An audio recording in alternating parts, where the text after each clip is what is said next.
Well, ladies and gentlemen, I reckon you thought it couldn't get any stranger really after the previous video I just did recently of the Red Bull Mercedes car, where we put a Mercedes engine in the back of the Red Bull car and tested out how it went. Well, I'm here to tell you, it can, and it has, because today we're asking the question, what happens if we put a Honda engine in the back of the Ferrari car? Yep, a Honda engine in the front, the biggest kit clash there ever is. There was at least some synergy, apparently, according to some of you guys, between AMG and Aston Martin Red Bull Racing as a kind of, sponsor clash. But Ferrari, a works team, versus Honda, very much a works engine in F1, coming together in the most weirdest unison ever, because this is the car, here it is, Honda badging on the front. It doesn't make any sense. There's a Ferrari badge right there, and then there's a Honda badge just, 3 levels above it. It makes no sense. We've still got Shell V-Power, even though I'm sure Honda engineers would not want to use Shell fuel, but it's the F1 game. We're out here, we're living the life we couldn't live in real life. We've got Honda stickering on the side, the Honda badge on the back, forget the 4 clover for Alfa Romeo and that attachment. Got the Honda badge at the back there, Honda on the main chassis, and Honda from the onboard shot. I mean, it doesn't look too different. A Ferrari car obviously is a Ferrari car, so, you can't really go wrong with red. And the Honda white badge doesn't really go out of place too much. I think it looks a bit more natural, to be honest, than the Red Bull Mercedes stickering we had.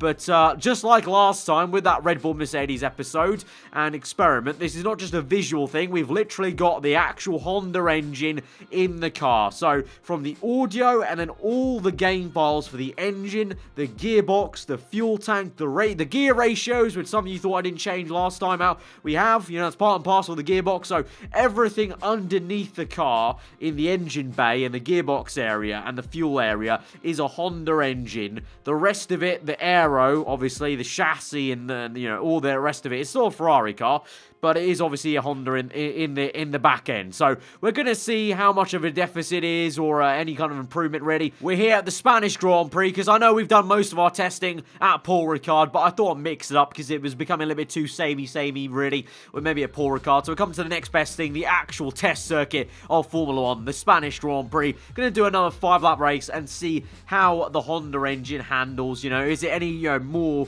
or less drivable in a Honda configuration, maybe the Ferrari car? And how further back do we go, maybe? Because in a quick race, obviously, we'll be starting at the front, and so we'll see how far down the order maybe our cars are going to go, myself and my teammate, by the end of it. But yeah, for the rest of this video, guys, get used to this sign. The Ferrari-Honda makes a whole lot of sense. It really doesn't, does it? No. And before we get into the actual race test itself, we're going to be doing some more scientific research, just like we did in the last video with the Red Bull Mercedes car. We're going to test the straight line speed just to see what the deficit will be with a Honda engine, or maybe a surplus. You never know, but probably a deficit, seeing it's the Honda engine of 2018, remember. Maybe we need to update this and do the experiment again for 2019 once we get the 2019 game with the actual improved Honda engine, perhaps, and then we can see. But obviously the Ferrari's improved as well real life in 2019. Anyway, it's the 2018 Ferrari v the 2018 Honda. For now, as you can probably hear, we've got the Ferrari car stepping up first, the works Ferrari car. Let's see. So open up DRS straight away, 8th gear, trying to keep this car as straight as possible. Then little twitch of the wheel, but let's have a look then on the right hand side, see the full maximum speeds. We hit the gravel, it's 204. I'm pretty sure that was. I just want to double check there. I wasn't actually certain. Unlike the last one with Red Bull Mercedes, we have the Paul Ricard bollards to help us. But on the gravel, just before touched it, I think we're at 200. I think the bump doesn't help, actually. So I think we should probably take it at the green line here, because the bump's not going to help it, of course. So at the green line, we're at 204. So we'll mark that down. Now let's hop in the Ferrari-Honda. Yep, that's still weird to say, but hop in the Ferrari-Honda and now see what the straight line speed's like. And magically now, we're in the cockpit of the Ferrari-Honda car. And here we go. I mean, just listen to it. It's Honda magic. Right, here we go then. Honda power in the back of the Ferrari car. Let's go. DRS open. Rev it up. 8th gear. Keeping the car nice and straight. Let's see what this is. Obviously 204 before. We're not even at 200. Not near 204. Just about maybe. Ooh, you know what? That wasn't too bad, actually. The Honda engine, not that bad. 203. That's actually a better difference than what the Red Bull Mercedes car was.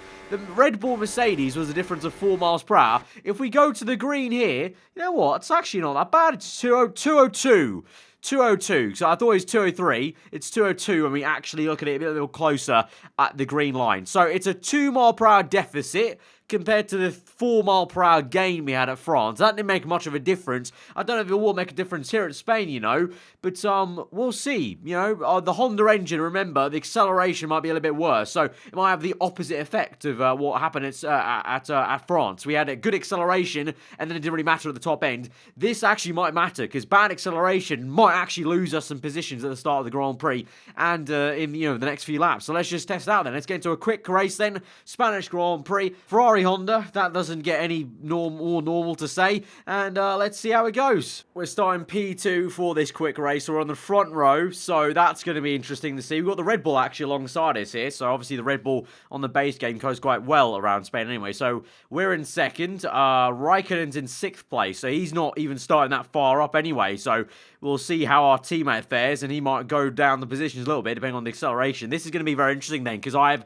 a clean track actually. This is the best test really. I have a clean track ahead of me, so this really will just be brute horsepower of the Ferrari-Honda v the Red Bull Tag Heuer Renault powered car, and then you've got the Mercedes behind me. So here we go then, for the oddest Grand Prix ever. I mean, I guess the Red Bull Mercedes one was odd, but I feel this one is even odder in some ways. Here we go, to 5 red lights then, to this Spanish Grand Prix.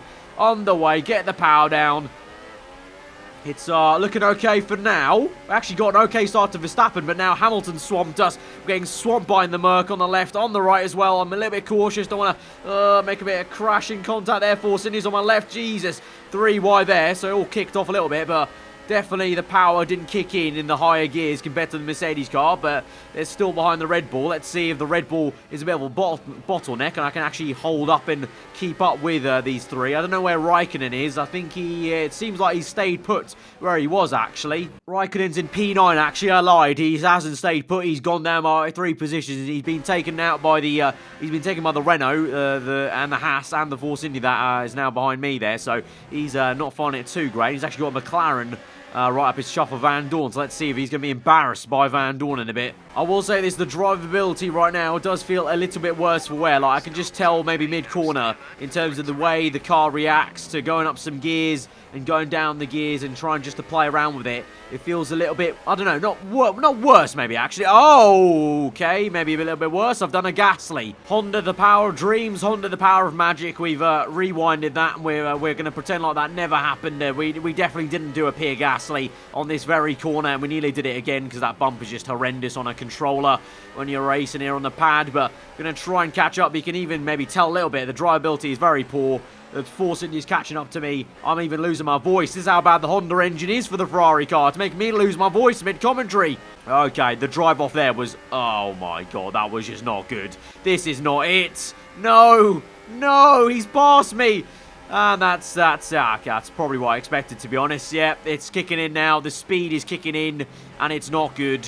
My teammate's struggling, I'm struggling. Come on, use the Ferrari downforce at least to pull through. You see, we're pulling through a little bit there with the downforce coming back into us, but I just can't get the final drive off the corner. See, that is all under braking. That's just all the Ferrari car. Then off that corner, look at that. Just the little oomph that the Perez has. Perez has. Just we can't compete with it. Here, we've stuck with him a little bit, though, to be honest. So, let's see. Maybe he's going a bit defensive, actually. You know what? The Ferrari downforce, not too bad here. Remember the Ferrari chassis as well. So, it might be still able to kick in here a little bit. If we stay in his DRS, we might be able to keep P4 if we're lucky. But there, he pulls away a little bit, see, in 7th gear. So, it just is a little bit of a detriment. Kind of like almost, I guess, the case was with Toro Rosso a few times last season, where they were looking okay at the start of the season in 2018, but you could kind of tell a little bit, maybe the Honda was a little bit hindering them back a little, and I guess almost like the Red Bull situation with Renault, you know, they've got the good car underneath them, just the engine that holds them back a little bit. I guess the Ferrari-Honda has that exact same thing of just, we need a little bit more power, and we'd be fine. But now, oh god, Hulkenberg's coming, and I've actually lost a lot of pace. The last corner is, it seems to be quite deadly with the Honda engine there. Here comes Hulkenberg now. on the outside. We're going to go defensive to the inside and defend that quite well. I've just noticed actually on the back end camera you can see the Honda logo on the back there on the engine cover, and how fitting to see the Renault now coming up beside us. Also, one thing I will note, I've not done very well on the ERS management. That's one thing that's maybe affected this experiment a little bit. I've not really saved the ERS this entire time, so I should probably start doing that. Hulkenberg down the inside. We're saving ERS at this stage, and remember that is part of the engine actually. The ERS system is part of the Honda engine, not the Ferrari engine. So I don't know, maybe the characteristic. I've never actually really looked into it that much, but I'm assuming the game hopefully models the ERS a little bit like it was in real life. So the Honda engine, kind of like real life, where Honda didn't have too many great ERS stories, or I guess deployment issues. That was always the thing that Fernando Alonso definitely complained about, deployment. Maybe the Honda engine is not going to be saving and deploying as well. But to say that, we're actually pulling up, and maybe could go for the attack on Hulkenberg. It's a late lunge. It's a big dive. It's a big dive. Bit of contact, I think, made with the Renault guys, though. And Ricciardo now is the only one left. And Raikkonen's actually not doing too badly, actually. So maybe this really is just more of the case of me getting used to the Ferrari-Honda with a control around Spain, because Raikkonen's now done okay to stay put where he is, but I do got to say the drivability is quite poor. And that's very much like a Red Bull kind of excuse, really. I remember, what was it, Red Bull, what was it, when they first started the V6 era, Red Bull definitely always complained about the drivability of their Renault engine. I'm doing the same now with this Ferrari-Honda power partnership. Where is he? Oh, not too bad, you know. Oh, no, he's still getting on us. He's got DRS as well, remember. Raikkonen's there in the background. We're going to go stay defensive there on the inside. He's going to try move on the outside. We're going to defend for our life, and we're going to keep that position for now. We're going to save some ERS, though. Last lap here. So the Force India is going to be the biggest difference here of who's beaten us. So apart from that, we've actually done pretty okay with the Honda engine. To be fair, obviously, still got the Ferrari car. So like we kind of deduced last time out, the car does make a still big difference. It's not as simple as sticking a good engine in the back of it that makes it go well. And so we'll just about finish ahead of Ricciardo there. But definitely some worse for wear issues with having a Honda engine in the back of this thing. Losing the Ferrari kind of, I don't know, comfortability, I guess. The Ferrari car is always a comfortable car to drive on the F1 2018 game, and definitely in 2019 from pre-season testing it seemed like it's a very comfortable car for Vettel and Leclerc so far in testing. Like the onboard lap we saw of Vettel Catalonia in the week 2 of testing seemed very comfortable for him, so definitely lost that with the Honda drive shaft and whatnot, the gearbox and all that knocking about in the back of the thing. But there you go then, that is the experiment done for what happens if we put a Honda engine in the back of a Ferrari car. Not great stuff there, so it's kind of 2 for 2, not great stuff to be honest. I mean, the Red Bull Mercedes was an improvement, but not much of an improvement. This definitely was a little bit worse, but obviously that was the top comment from last episode, guys. Actually, I did this video purely off the top comment saying do Ferrari and Honda. So let me know, guys, in the comments below what kind of crazy experiment you would want to see next. And, you know, if it gets enough thumbs up and I think it's going to be worthwhile for a video, then I would definitely will make it. So you guys can make a difference in what experiment we do next. So let me know in the comments below any ideas you guys have. If you have enjoyed this one, though, then be sure to smash that like button. If you're new around here, subscribe for weekly F1 content. I've been around for a hope you day, and I'll see you guys next time. Goodbye.